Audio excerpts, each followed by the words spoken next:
ایک الگوریدم تمہارے عقیدے بدل دیتا ہے۔ یہی دجال کا اصل نظام ہے، اور جب وہ خود آئے گا تو وہ صرف اس سسٹم کا سربراہ ہوگا۔ وہ دنیا کو اپنی طاقت سے نہیں بلکہ تمہارے خوف سے قابو میں کرے گا۔ وہ تمہیں خوف دکھائے گا، تمہاری ضرورتوں کا فائدہ اٹھائے گا۔ تم بھوکے ہوگے تو وہ تمہیں کھانا دے گا، تم پیاسے ہوگے تو وہ تمہیں پانی دے گا، تم بے گھر ہوگے تو وہ تمہیں گھر دے گا اور بدلے میں تمہارا ایمان مانگے گا۔ تمہارا سکون، تمہارا یقین، تمہارا رب پر بھروسہ سب کچھ لے لے گا، اور لوگ اسے دے دیں گے کیونکہ وہ دنیا کے لیے زندہ ہوں گے۔ اس وقت سب سے بڑا امتحان ایمان پر قائم رہنا ہوگا۔ نبی صلی اللہ علیہ وسلم نے فرمایا، جو سورہ الکہف کے پہلے 10 آیات یاد کرے گا وہ دجال کے فتنے سے محفوظ رہے گا، اور فرمایا دجال مکہ اور مدینہ میں داخل نہیں ہو سکے گا۔ فرشتے اس کے لیے ان شہروں کے دروازوں پر حفاظت پر ہوں گے۔ یہ دونوں شہر مومنین کے لیے پناہ گاہ ہوں گے، اور صرف وہی لوگ بچیں گے جن کے دل قرآن کے نور سے روشن ہوں گے، جو دنیا کے لالچ میں نہیں بلکہ آخرت کی امید میں زندہ ہوں گے۔ اور سب سے خطرناک بات یہ ہے کہ دجال کا فتنہ صرف عقیدے کا نہیں ہوگا، وہ تمہاری زندگی کے ہر پہلو میں گھس جائے گا۔ وہ تمہارے تعلیمی نظام میں ہوگا، تمہارے معاشی نظام میں ہوگا، تمہارے سیاست میں ہوگا، تمہارے میڈیا میں ہوگا۔ ہر جگہ وہ اپنے سوچ کا بیج بویا ہوا ہوگا، ہر جگہ وہ تمہیں تمہارے رب سے دور لے جانے کی کوشش کرے گا۔ تم اسے ایک شخص کے روپ میں نہیں دیکھو گے، بلکہ تم اسے ہر چیز میں محسوس کرو گے جو تمہیں آخرت سے دور کرے۔ وہ وقت آئے گا جب انسان سوچتا ہوگا کہ سب کچھ اس کے ہاتھ میں ہے۔ سائنس اسے بتا رہی ہوگی کہ اب اسے کسی رب کی ضرورت نہیں، ٹیکنالوجی اسے دکھا رہی ہوگی کہ اب وہ سب کچھ کر سکتا ہے، اور اس وقت دجال آئے گا اور کہے گا کہ دیکھو میں تمہارا رب ہوں، اور لوگ کہیں گے ہاں تو ہی ہمارا رب ہے، کیونکہ وہ پہلے ہی اپنے دل میں اللہ کو بھول چکے ہوں گے۔ لیکن سب کچھ ختم نہیں ہوگا۔ یہ سب فتنہ، یہ سب دھوکہ، یہ سب فساد صرف امتحان کا حصہ ہے۔ اللہ نے انسان کو اختیار دیا ہے، سچ اور جھوٹ کے بیچ کا اختیار، اور دجال کا آنا اس اختیار کا سب سے بڑا امتحان ہوگا۔ تمہارے پاس 2 راستے ہوں گے، یا تو تم دنیا کے لیے اپنا ایمان بیچ دو یا ایمان کے لیے دنیا چھوڑ دو۔ جو ایمان پر قائم رہے گا وہ کامیاب ہوگا، جو دنیا کے لیے جھکے گا وہ ہمیشہ کے لیے برباد ہو جائے گا۔ دنیا اب دجال کے قبضے میں ہوتی ہے، اس کا اثر ہر جگہ چھایا ہوتا ہے۔ میڈیا اس کا آواز بن چکی ہوتی ہے، سیاست اس کے لیے قانون لکھ رہی ہوتی ہے، اکانومی اس کے نظام کے حساب سے چل رہی ہوتی ہے، انسان کے ذہن میں اس کا تصور رب کا لے چکا ہوتا ہے۔ لوگ سمجھتے ہیں کہ وہی انہیں زندگی دیتا ہے، وہی انہیں رزق دیتا ہے، وہی انہیں موت دیتا ہے۔ وہ اس کے جھوٹ پر اتنا یقین کرتے ہیں کہ سچ انہیں جھوٹ لگتا ہے۔ یہی وہ وقت ہوتا ہے جہاں انسانی تاریخ کا سب سے بڑا امتحان اپنی انتہا کو پہنچتا ہے۔ لیکن اس ظلم کے سمندر میں کچھ دل ایسے بھی ہوتے ہیں جو ابھی تک روشن ہوتے ہیں۔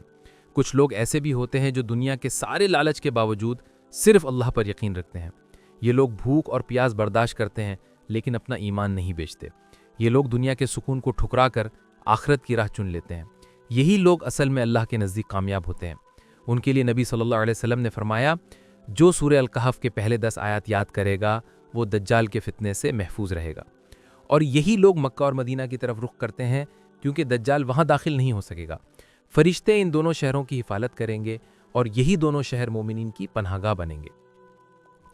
پھر ایک وقت آئے گا جب دجال کے فتنے کا دائرہ اتنا بڑھ چکا ہوگا کہ مومنین کے لیے دنیا میں کوئی جگہ محفوظ نہیں بچے گی۔ وہ ہر شہر، ہر بستی، ہر ملک تک پہنچ چکا ہوگا، ہر دل پر اس کا نظام چھا گیا ہوگا، ہر ذہن اس کے دھوکے میں پھنس چکا ہوگا، اور تب اللہ کی طرف سے ایک ایسی رحمت آئے گی جو انسانی تاریخ کا رخ بدل دے گی۔ آسمان سے فرشتے ایک عظیم شخصیت کو لے کر اتریں گے۔ ان کے چہرے پر نور ہوگا، ان کے بالوں سے پانی کے قطرے ٹپک رہے ہوں گے، ان کا رنگ ہلکا سرخ ہوگا۔ وہ اپنے دونوں ہاتھ فرشتوں کے پروں پر رکھے ہوں گے۔ یہ ہوں گے عیسیٰ ابن مریم علیہ السلام، وہ پیغمبر جنہوں نے سب سے پہلے مسیح ہونے کا حق ادا کیا تھا، اور اب وہ جھوٹے مسیح کا انجام لکھنے آئے ہوں گے۔ نبی صلی اللہ علیہ وسلم نے فرمایا، عیسیٰ ابن مریم دمشق کے پوربی مینار پر اتریں گے، دونوں ہاتھ فرشتوں کے پروں پر رکھے ہوں گے۔ ان کا نزول ایک عظیم پیغام ہوگا کہ حق واپس آ گیا ہے، کہ جھوٹ اپنی موت مرنے والا ہے۔ عیسیٰ علیہ السلام اترنے کے بعد مسلمانوں کے جماعت کے ساتھ نماز ادا کریں گے۔ جب انہیں آگے بڑھا کر امامت کے لیے کہا جائے گا تو وہ کہیں گے کہ تمہاری امام تمہی میں سے ہوں گے۔ یہ لفظ ایک عظیم اشارہ ہوگا کہ وہ اسلام کی شریعت پر عمل کرنے آئے ہیں، نئے دین کے لیے نہیں۔ پھر وہ اپنی فوج کے ساتھ دجال کا پیچھا کریں گے۔ دجال جب سنے گا کہ عیسیٰ ابن مریم زندہ ہیں اور آ چکے ہیں تو اس کا دھوکہ ہل جائے گا، اس کے پیر ڈگمگانے لگیں گے، اس کی فوج کمزور ہو جائے گی، اس کا نظام گرنے لگے گا، وہ مشرق کی طرف بھاگے گا۔ لیکن عیسیٰ علیہ السلام اس کا پیچھا کرتے رہیں گے، آخر کار وہ اسے لد، جو آج کل لود فلسطین کے پاس ہے، کے مقام پر اسے پکڑ لیں گے اور وہاں وہ اسے اپنے ہاتھ سے قتل کر دیں گے۔ نبی صلی اللہ علیہ وسلم نے فرمایا، عیسیٰ ابن مریم دجال کو لد کے دروازے پر قتل کریں گے۔ یہ قتل صرف ایک انسان کا قتل نہیں ہوگا، یہ باطل کی موت ہوگا، یہ ظلم کا خاتمہ ہوگا، یہ دھوکے کا انجام ہوگا اور یہ حق کی جیت ہوگا۔ دجال کے قتل کے ساتھ ہی دنیا کا سب سے بڑا فتنہ ختم ہو جائے گا، اس کا نظام گر جائے گا، اس کا جھوٹ ختم ہو جائے گا، اس کا اثر مٹ جائے گا اور دنیا پر حق کی حکومت قائم ہو جائے گی۔ حضرت عیسیٰ علیہ السلام دنیا میں انصاف اور امن قائم کریں گے۔ نبی صلی اللہ علیہ وسلم نے فرمایا، عیسیٰ ابن مریم انصاف سے حکومت کریں گے، صلیب توڑیں گے، سور کو قتل کریں گے اور جزیہ کا نظام ختم کر دیں گے۔ دنیا اسلام کے زیر نظام چلنے لگے گی، ظلم مٹ جائے گا، انصاف قائم ہو جائے گا، زمین اپنی برکتیں نکال دے گی، آسمان پانی برسائے گا، جانور امن میں ہوں گے، انسان سکون میں، نہ کوئی جنگ ہوگی، نہ کوئی ظلم، نہ کوئی دشمنی۔ لیکن فتنے کا سلسلہ یہیں ختم نہیں ہوگا۔ دجال کے بعد ایک اور فتنہ اٹھے گا، یاجوج اور ماجوج۔ یہ دو قومیں زمین پر تباہی مچائیں گی، یہ ہر نظام کو توڑ دیں گے، ہر رکاوٹ کو مٹا دیں گے، ان کے آگے نہ کوئی فوج ٹک سکے گی، نہ کوئی قوت، یہ ہر چیز کو تباہ کرتے ہوئے دنیا پر پھیل جائیں گی۔ عیسیٰ علیہ السلام اور مومنین اللہ سے دعا کریں گے اور اللہ ایک چھوٹی سی مخلوق، ایک کیڑا بھیجیں گے جو انہیں ہلاک کر دے گا۔ اس فتنے کا انجام بھی اللہ اپنی قدرت سے لکھے گا، انسانی طاقت سے نہیں۔ اس کے بعد قیامت کی بڑی نشانیاں ایک ایک کر کے ظاہر ہوں گی۔ سورج مغرب سے نکلے گا، آسمان سے دھواں زمین کو گھیرے گا، ایک جانور نکلے گا جو لوگوں سے بات کرے گا، اور آخر میں ایک سر بجایا جائے گا جس سے ہر چیز ختم ہو جائے گی۔ انسانی تاریخ کا جو سفر آدم علیہ السلام سے شروع ہوا تھا، اپنی آخری منزل تک پہنچ جائے گا۔ لیکن دوستوں، سب سے بڑی بات یہ ہے کہ یہ سب کہانی صرف مستقبل کی نہیں، یہ آج کے لیے ایک سبق ہے۔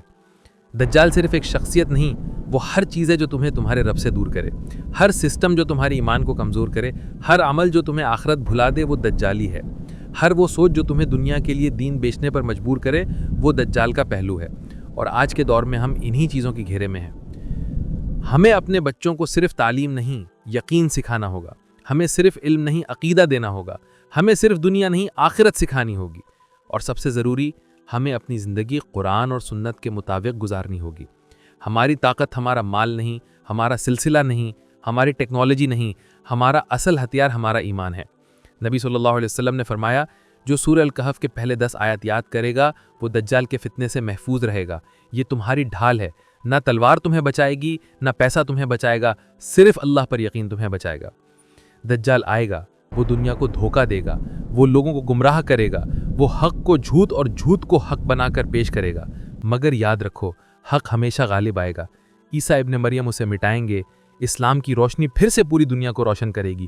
تمہارا اور میرا کام صرف اتنا ہے کہ ہم اپنے ایمان کو اتنا مضبوط کریں کہ جب وہ فتنہ آئے تو ہم اسے پہچان سکیں، اس کے سامنے کبھی نہ جھکیں اور اپنے رب پر بھروسہ رکھیں۔ قیامت کے دن تمہارا مال تمہارے کام نہیں آئے گا، تمہاری طاقت تمہیں نہیں بچائے گی، تمہارے سلسلے تمہیں نہیں بچائیں گے، صرف تمہارا ایمان تمہارے ساتھ ہوگا اور وہی تمہیں اللہ کے قریب کرے گا۔ اس لیے آج سے اپنے ایمان کو مضبوط کرو، اپنے رب سے رشتہ مضبوط کرو، قرآن کو اپنی زندگی کا حصہ بناؤ اور اپنے دل کو دنیا کے جھوٹ سے نکال کر آخرت کے سچ کی طرف لے جاؤ، کیونکہ وقت آ رہا ہے جب ہر چیز کا امتحان ہوگا اور اس امتحان میں صرف وہی کامیاب ہوگا جو اللہ پر یقین رکھے گا۔